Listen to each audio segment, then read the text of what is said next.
to the Humans vs. Retirement podcast with financial planner and retirement specialist Dan Haylett. In this podcast, Dan explores ways to help you overcome the behavioural, emotional and financial challenges of life after work. Join Dan for the journey where he will explore how our wonderful human brain will naturally fight against what it takes to live a happy, healthy and wealthy retirement. Dan will draw on years of expertise, experience and expert guests to solve the behavioural, emotional and financial challenges of life after work. Now, on to the show.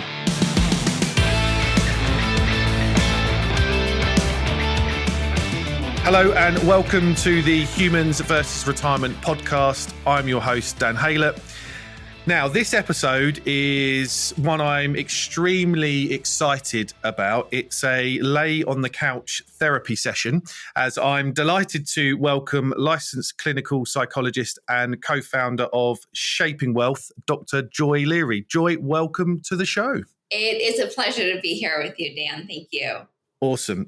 Can't wait for the discussion. Joy, I'm thrilled you're joining me on the show today because I think we're going to get under the bonnet of something that is really fundamental to the mindset and psychological impacts that affect us in retirement. And that is spending money in a way that we are going to lay on the couch, because I think this spending money thing is probably rooted more in psychology than numbers. For, you know, in terms of what we give it credit to do, is just share your amazing journey with the listeners, because you know how your journey has taken you from the couch, as I said, to the world of money. It'll be amazing just to kind of hear that from you.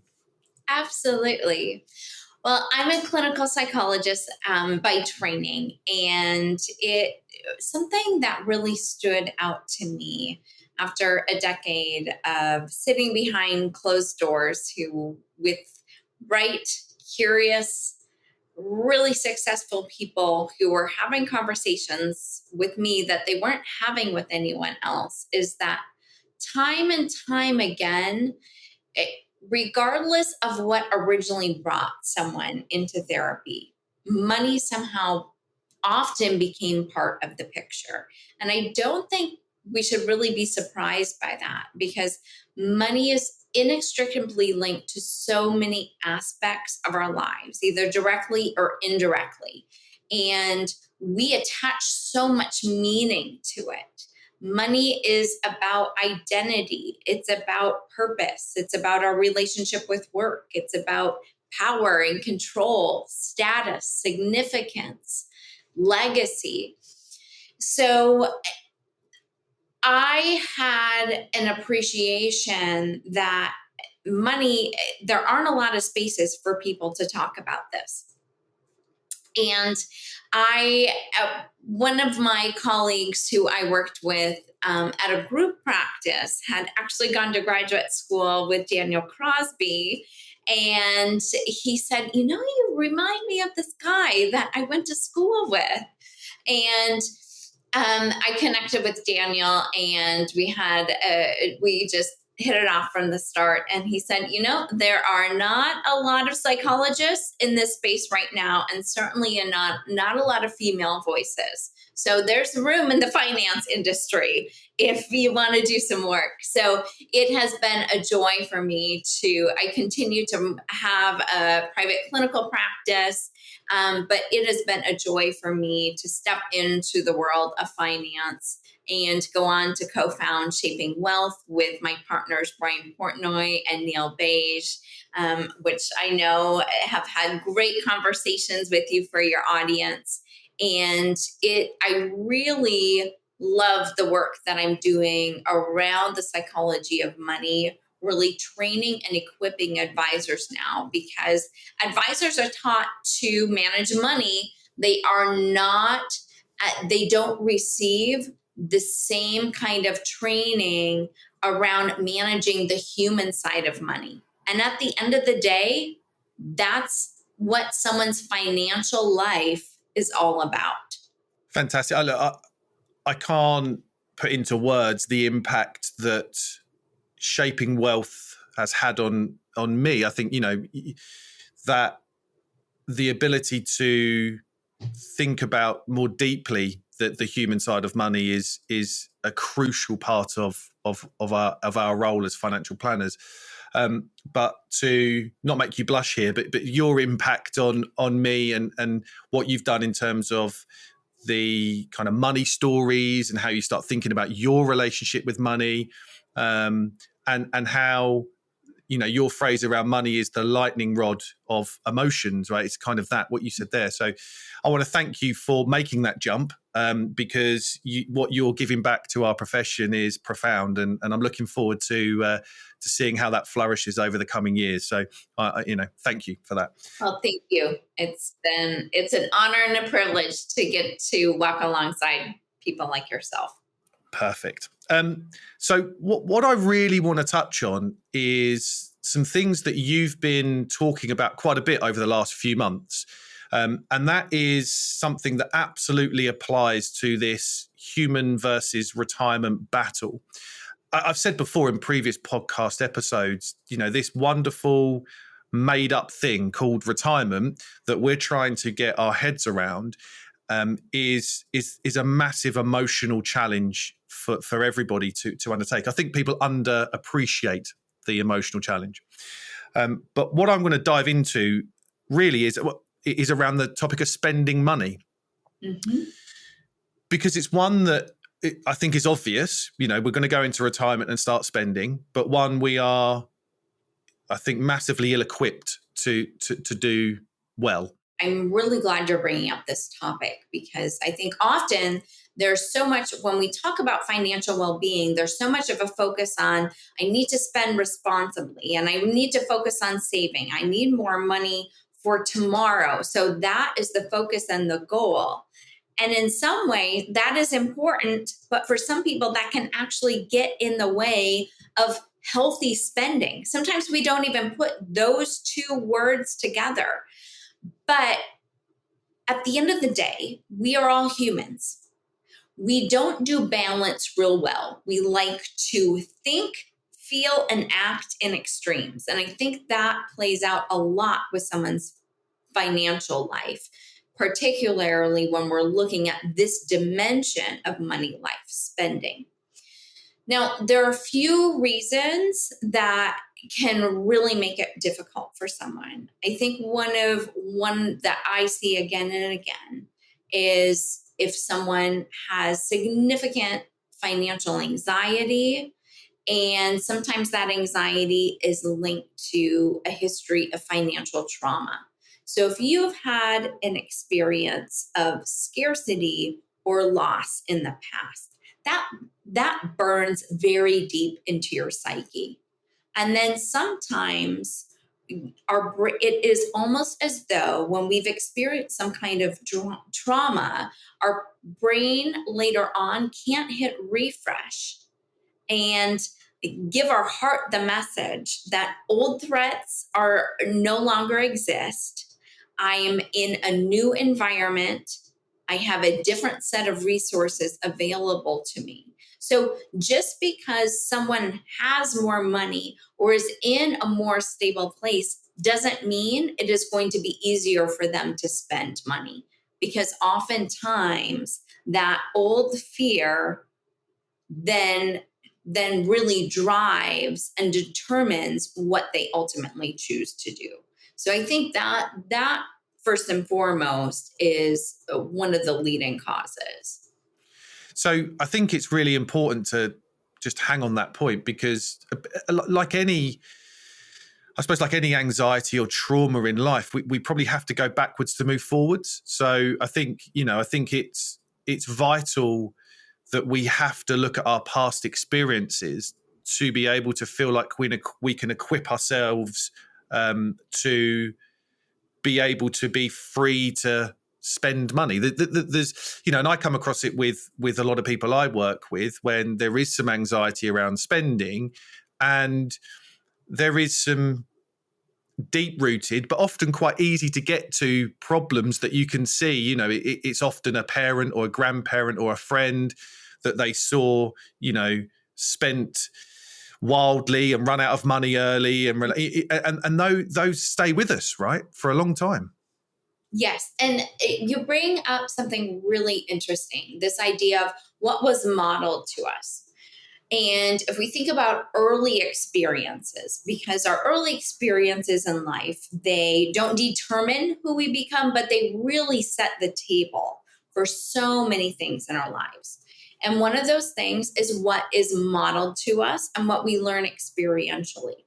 But when we focus on what someone's financial role models have been, with our role models, we tend to do one of two things. We either see something in someone and we decide, okay, either consciously or unconsciously, that's what I'm going to do. So then we just kind of copy paste and carry that forward. Or we have a really strong emotional experience with someone and we decide that is not who I want to be. I will not repeat that. So then we course correct in the opposite direction. So your example of, oh, I had an experience with a caregiver who was very financially irresponsible, and I didn't know where the next meal was going to come from. And I wanted to make sure that that was never going to happen to me, and certainly never going to happen to my child. So I'm going to make sure that I'm squared away. I think humans tend to fall on one of those two sides of those experiences with role models. Hugely interesting. I don't think we give ourselves enough space to think about this before we push that retirement button. I think the space to think about and understand is often done maybe too late. We might be a couple of years in, 2-3 years in, worrying about why things are happening. I think, a lot of the work that I do and that you guys at Shaping Wealth are trying to do is have these conversations in a better, more profound place within the life, within the client's life and in their journey. Yeah. Yeah. And I would say it's never going to be too late. It is so easy for us to look back and say, oh, if only I had had this insight earlier, if only I would have started sooner. I think it's really important for us to focus on, know what I have right now. So what is the best next step right now, rather than getting stuck in what we could have done in the past? Because I think so much, it's really important in when we are trying to chart a path toward financial well-being to really, really separate what we can control with what we can't control. And what we can't control is everything in the rear view mirror. What we can control is our thoughts and our actions today. What an unbelievable point. I've said it before in previous podcast episodes, but there's a wonderful button that allows us to rewind 30 seconds. Pause this, click the rewind, everyone, and listen to that sentence over and over, because I think that's some wisdom being dropped right there. Thank you. That's unbelievable. Do you know what? From an anxiety point of view, I think it falls through to what I think is one of the major challenges that I really want to touch on with you. And it's this kind of inclination towards certainty. So for our career, we have had certainty around to a large degree, certainty around a paycheck, certainty around a regular income coming into our life that we know if we spend is going to be replaced the next month. So we absolutely challenge that certainty when we leave work. But I think you've done some work on a topic I discuss with a lot of people, and that's this paycheck anxiety. So, we're certain for this, but now the paycheck's gone, that comfort blanket's been ripped away from us. I'd love to touch on that with you. Absolutely. So I think another thing that makes it very difficult for people to spend money, particularly when it comes to this huge life transition and identity transition of retirement, is making the shift from accumulation to decumulation. Now, for so long, for decades, you have a person who has been so focused on saving for tomorrow, saving for tomorrow, saving for tomorrow. And then it is as though, okay, now what do I do when that tomorrow that I've been saving for is here? It's not realistic for us to expect someone to mentally flip a switch and emotionally and behaviorally be like, oh, now we just do something different. That's not how any of us are wired to work. So I think we really have to have a lot of empathy about how challenging that shift can be. And there is something that creates a real sense of security for someone if they see a number continue to go up. But when that number starts to go down, which at some point it ultimately needs to, because that's what that money is there for, that can be very anxiety provoking. Because I think another dimension that makes this challenging for people during retirement is, well, what if I outlive my money? So I need to wait because I don't know how much time I have left. But here's the thing, Dan. None of us know how much time we have left. It doesn't matter the age of any of your listeners today. And there's this really important balance of how do I give myself permission to savor and enjoy what I have today while still being thoughtful, responsible, and holding in mind tomorrow. Because this push and pull between our current selves and our future selves, that's a really challenging thing to psychologically navigate. But this shift from, okay, now it's time to start spending what I have been saving is very challenging for many people. I think I've said it before. I think if we all knew the day we were not going to be here, this would be a very simple maths equation on an Excel spreadsheet, and you wouldn't, it would be quite an easy thing to do. But as you said, we don't know the day that, we're going to pass away. And ultimately, we have to take advantage of a period in our lives where we then get time on our side. Health is as good as it's going to be. And what I've kind of phrased as your go-go years, these kind of those 10 years immediately after you've defined what your retirement looks like, you've maybe stepped back from work. It doesn't mean you stop work full time and everything that we've talked about, retaining purpose and everything, but that's crucial. If you don't spend your money in those 10 years on what's most important to you, you're going to get to a point where you can't spend it on those things, because again, we're naturally, whether it's physically, mentally, we're naturally going to decline over time. There are exceptions to the rule. But that's absolutely going to happen. So I think it's hugely important that we can put ourselves in a position, as you said, to feel free to spend it up front, but also have some comfort that, that long-term burdens are taken care of. Yeah. And I think what you raised something really important. And this is why I think it is really, really useful for us to think about well-being holistically. We aren't just talking about financial well-being. We're talking about emotional well-being, spiritual well-being, and physical well-being. Because another important part of this decision-making process and conversation is the idea of longevity and health span.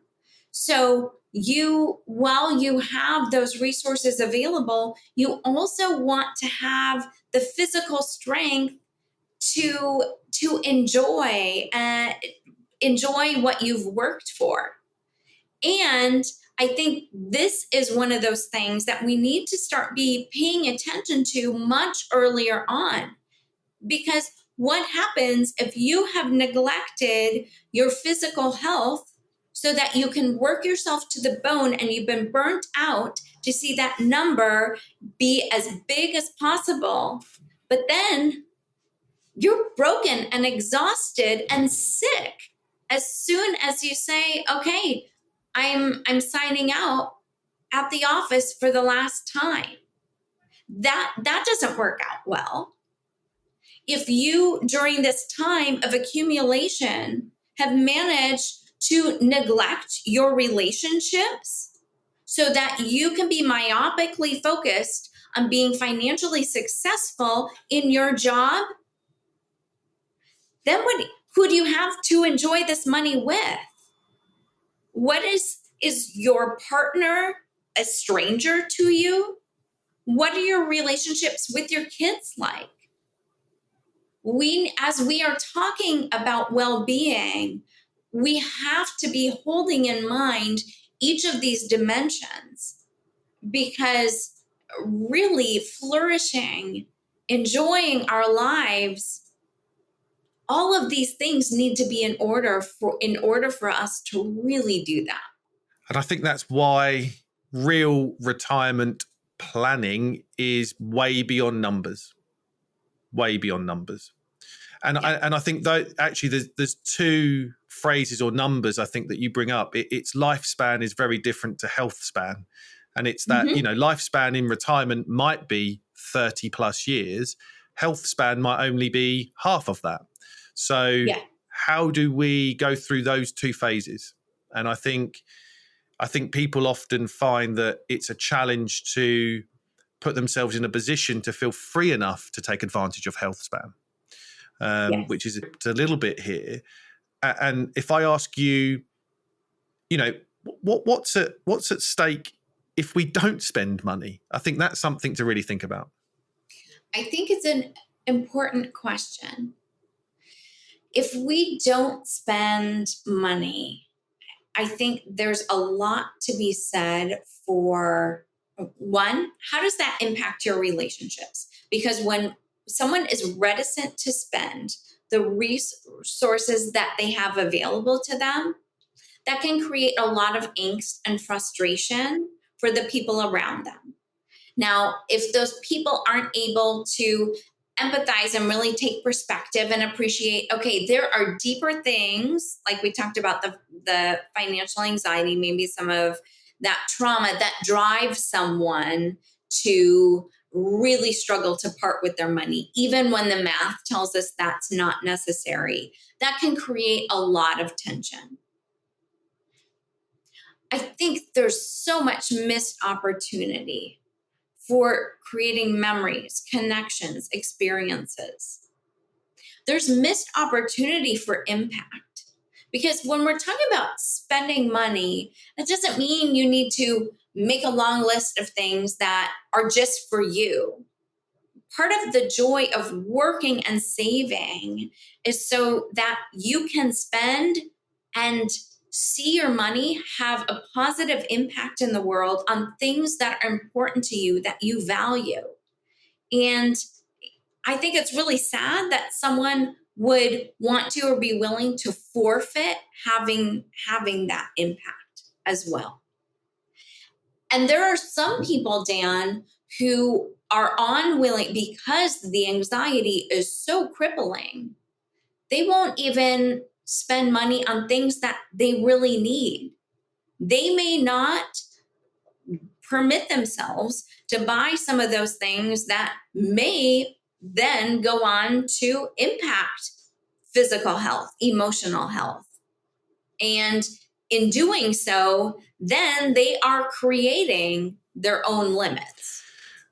I think it's, and the work that you guys do at Shaping Wealth touches on the neuroscience of this, but it's now all the research that's put in front of us that shows us the deep joy that giving our money away and spending our money on causes, gives us.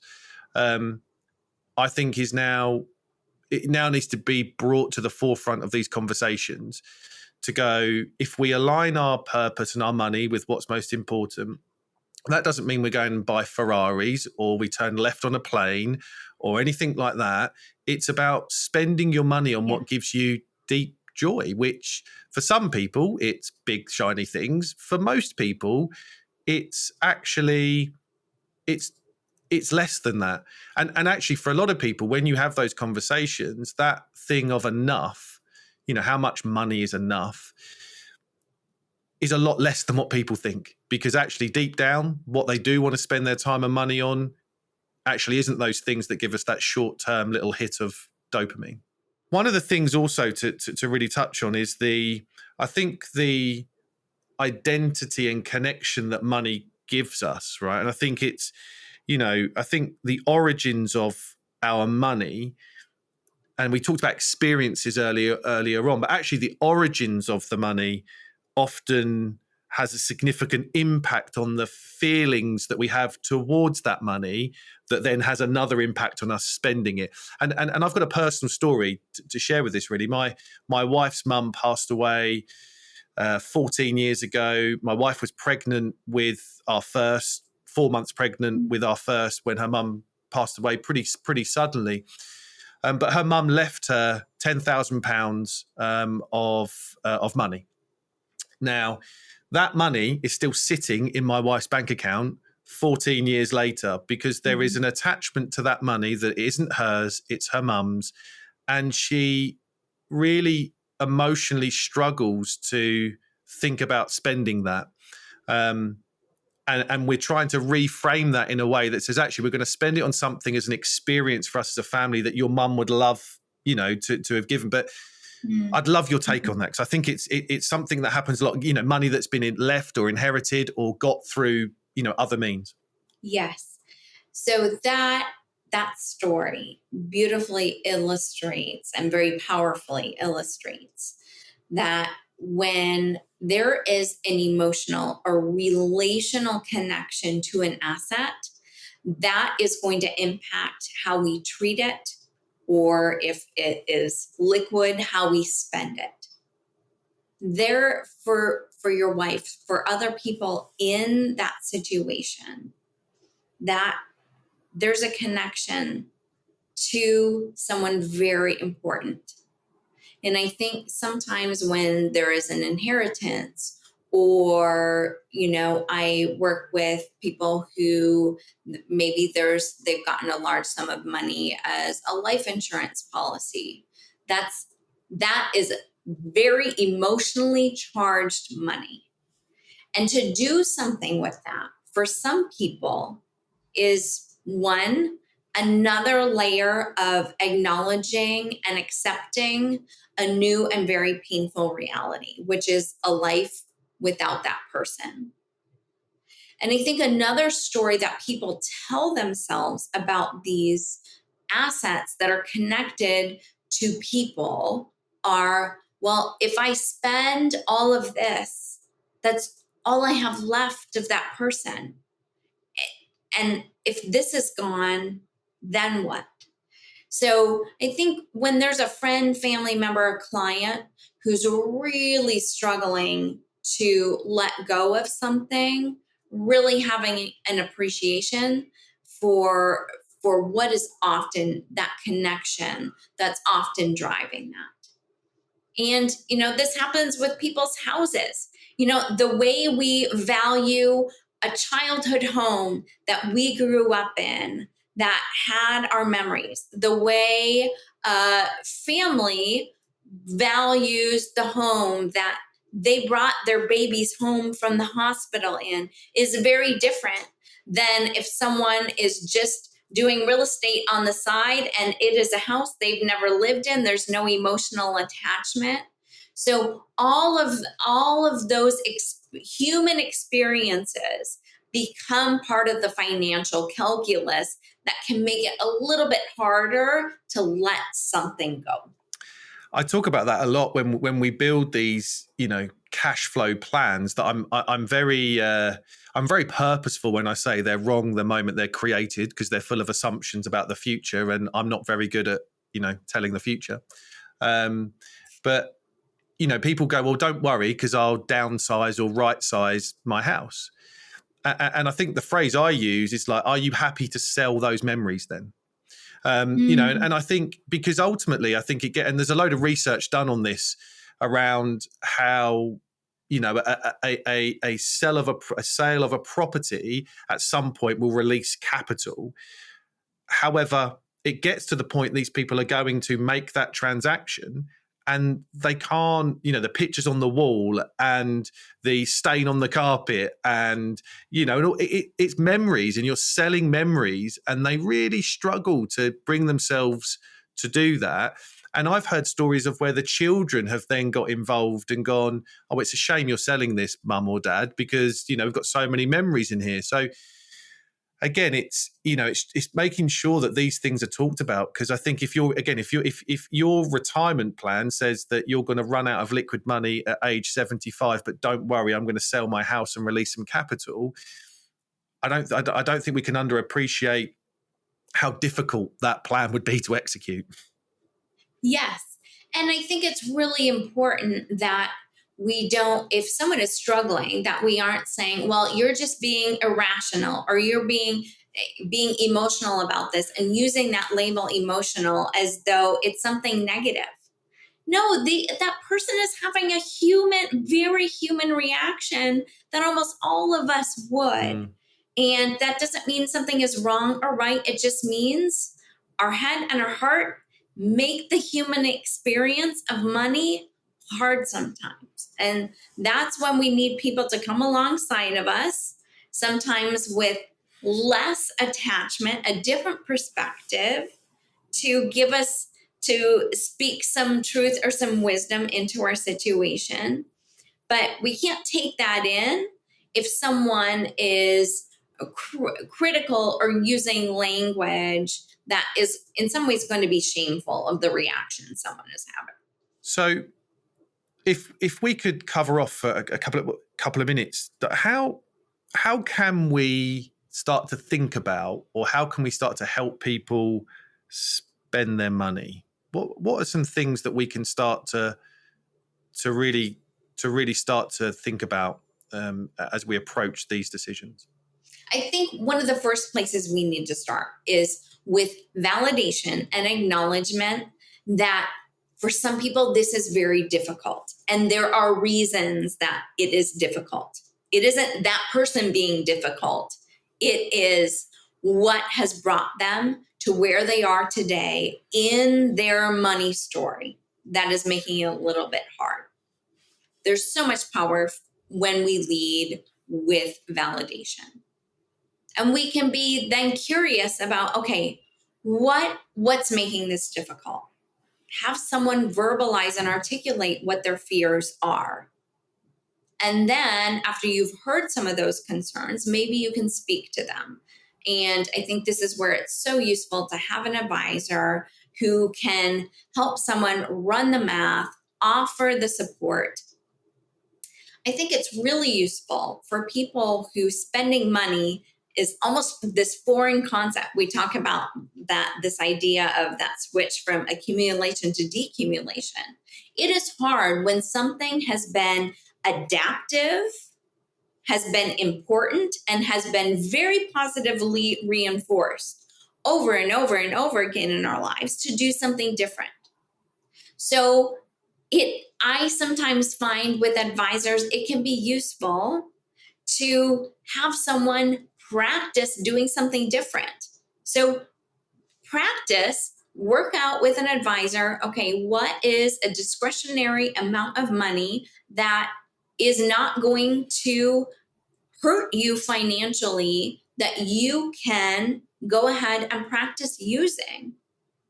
And I think we need to start that conversation with some coaching that this is going to feel uncomfortable, not because it's wrong, but because it is unfamiliar. And that is a human reaction to anything that is new and against what our habitual bent is. And when it comes to, okay, well, what do I do with this?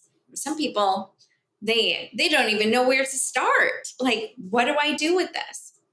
If you can help someone, and this is where conversations about values are so important, like paint a picture of what an abundant life looks like and means to you. and then take some specifics out of that and use that practice pot of money to go out and do some of those things.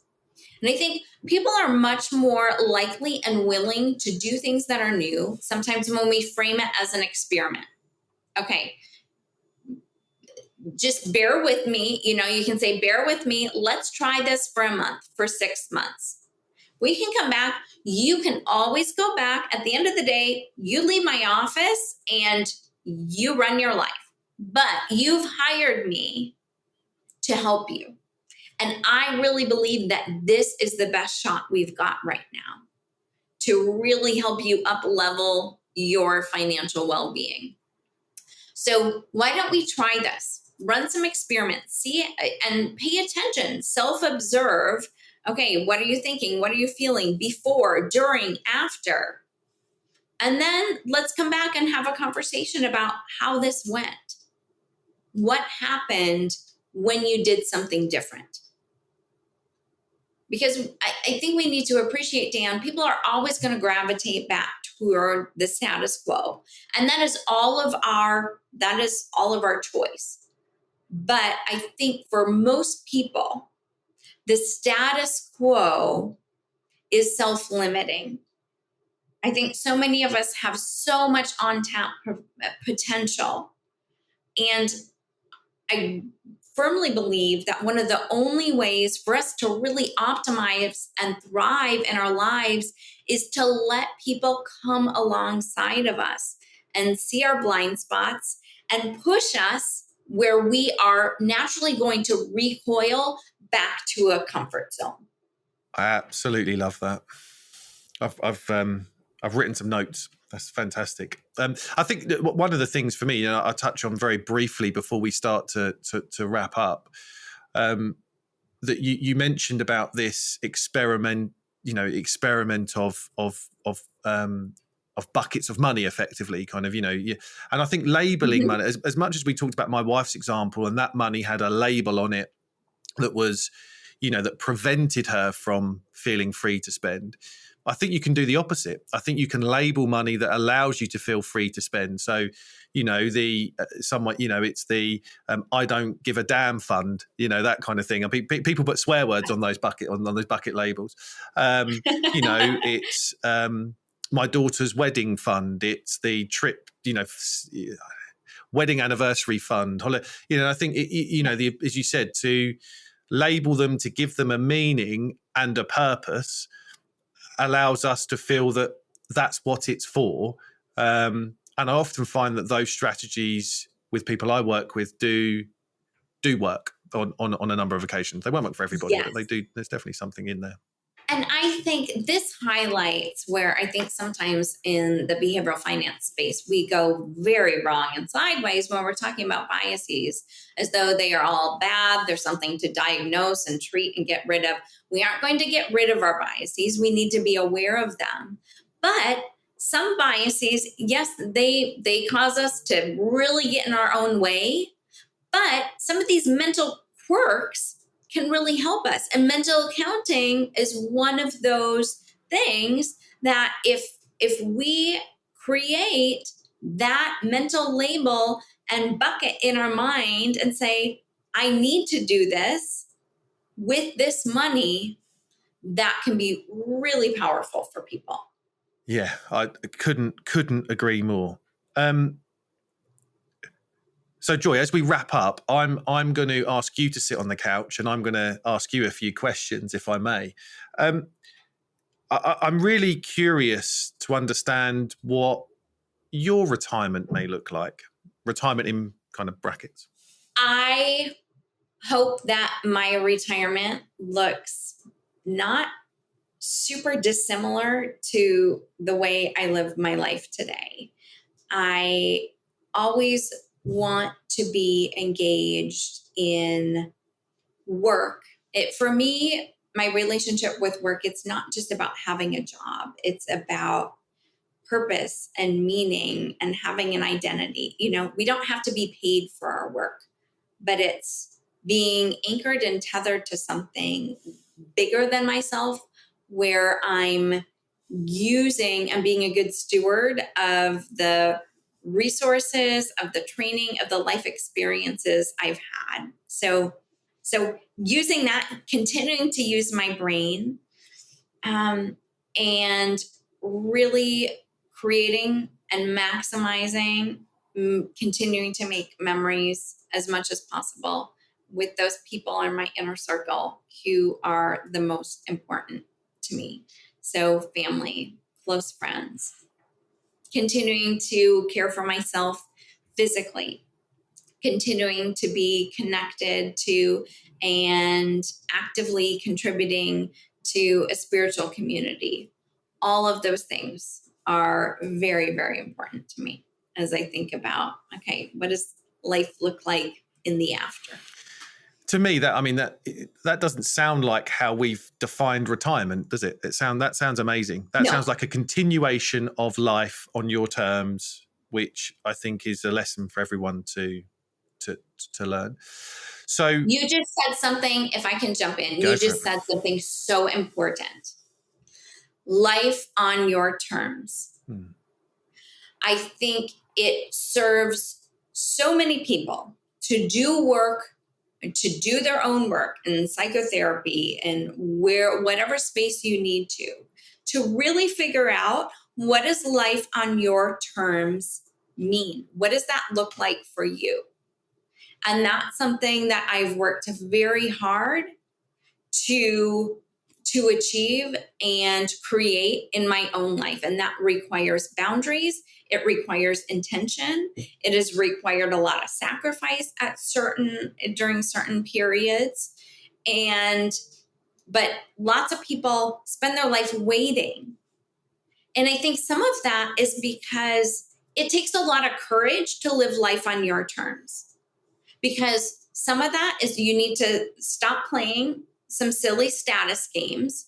You need to stop looking around at everyone else saying, well, if they're doing this, maybe I should be doing that. And if I make this choice, what is someone going to think about that? I knew and accepted a long time ago, whatever my life choices are as a parent, as a professional, people are going to have all kinds of thoughts and opinions about them. And my life, for all of us, whatever we choose, there are going to be more people who are doing something different. And those are the people who often are the most vocal. But at the end of the day, I am the only one who has to live the rest of my life with the natural consequences of my life choices. So I know I have nothing to defend or explain to anyone. I need to focus on running my race. And there's something so liberating and so freeing. People should not wait until their 60s to start living like that. Powerful. Thank you for opening up. That was so powerful.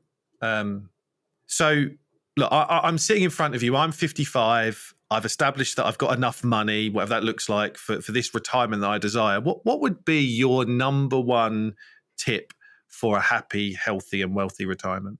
Be intentional about investing in your relationships and be taking care of your body.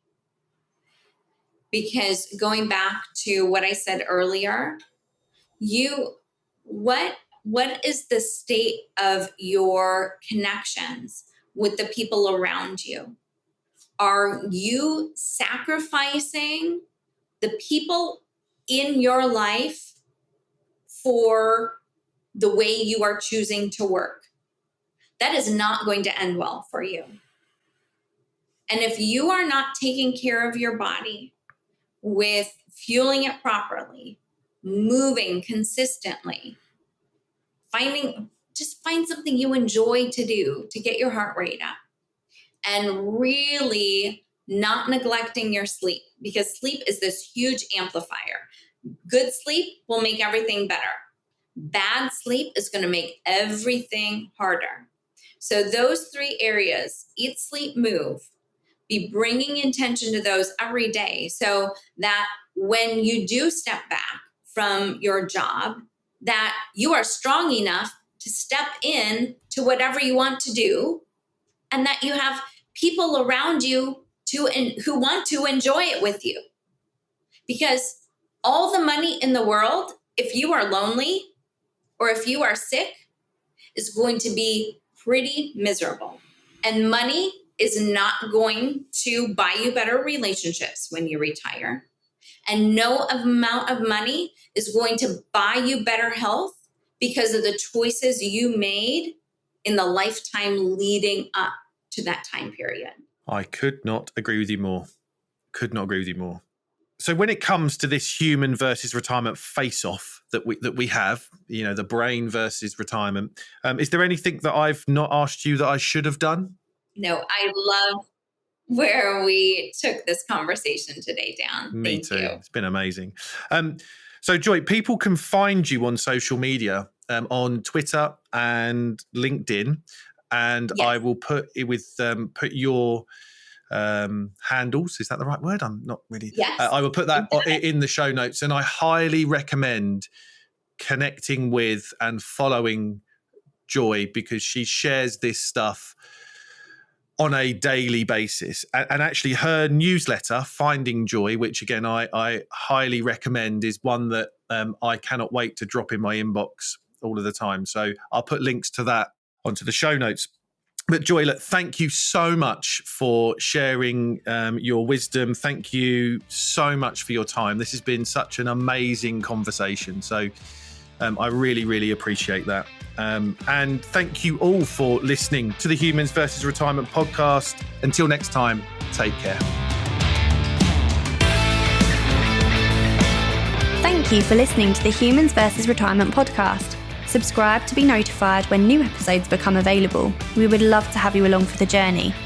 If you like what you heard, then we would appreciate you taking a few minutes to leave us a review. And lastly, if you want to explore your retirement plans further, download our free 7-step retirement GPS toolkit linked in the show notes. The information covered and posted represents the views and opinions of the guests and does not necessarily represent the views or opinions of TFP or Dan Haylett. This content is not intended to be a substitute for professional advice, so please always seek the advice of professionals with any questions you may have regarding your retirement.